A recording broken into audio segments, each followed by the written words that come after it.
The closest analogy I can give to what a great leader is, it's like being a parent. If you think about what being a great parent is, what do you want? What makes a great parent?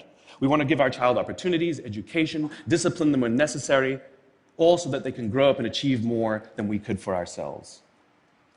Great leaders want exactly the same thing. They want to provide their people opportunity, education, discipline when necessary, build their self-confidence, give them the opportunity to try and fail, all so that they could achieve more than we could ever imagine for ourselves. Charlie Kim, who's the CEO of a company called NextJump in New York City, a tech company, he makes the point that if you had hard times in your family, would you ever consider laying off one of your children? We would never do it. Then why do we consider laying off people inside our organization? Charlie implemented a policy of lifetime employment.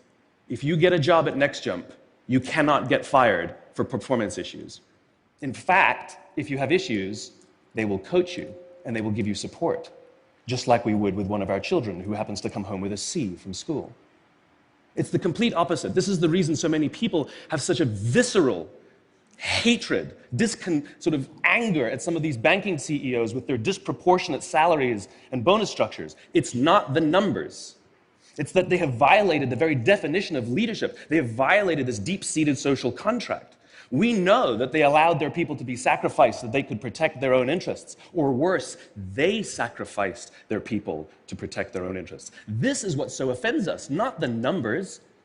Would anybody be offended if we gave a $150 million bonus to Gandhi? How about a $250 million bonus to Mother Teresa? Do we have an issue with that? None at all. None at all. Great leaders would never sacrifice the people to save the numbers. They would sooner sacrifice the numbers to save the people. Bob Chapman, who runs a large manufacturing company in the Midwest called Barry Waymiller, in 2008, he was hit very hard by the recession, and they lost 30% of their orders overnight. Now, in a large manufacturing company, this is a big deal, and they could no longer afford their labor pool. They needed to save $10 million. So, like so many companies today, the board got together and discussed layoffs. And Bob refused. You see, Bob doesn't believe in head counts. Bob believes in heart counts. And it's much more difficult to simply reduce the heart count. And so they came up with a furlough program. Every employee from secretary to CEO was required to take 4 weeks of unpaid vacation. They could take it any time they wanted, and they did not have to take it consecutively. But it was how Bob announced the program that mattered so much. He said, it's better that we should all suffer a little than any of us should have to suffer a lot. And morale went up. They saved $20 million. And most importantly, as would be expected, when the people feel safe and protected by the leadership in the organization, the natural reaction is to trust and cooperate.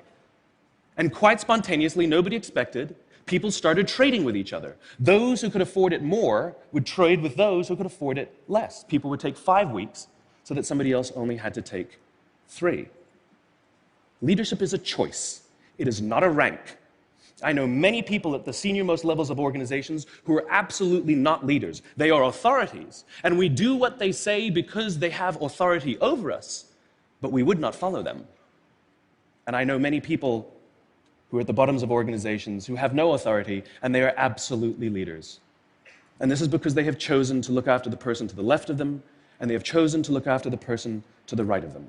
This is what a leader is. I heard a story of some Marines who were out in theater, and as is the Marine custom, the officer ate last, and he let his men eat first. And when they were done, there was no food left for him. And when they went back out in the field, his men brought him some of their food so that he may eat. Because that's what happens. We call them leaders because they go first. We call them leaders because they take the risk before anybody else does. We call them leaders because they will choose to sacrifice so that their people may be safe and protected and so their people may gain. And when we do, the natural response is that our people will sacrifice for us. They will give us their blood and sweat and tears to see that their leader's vision comes to life.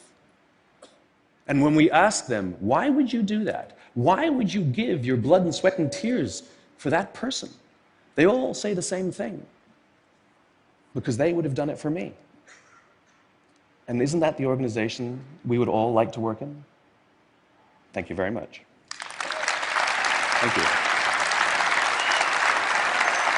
Thank you.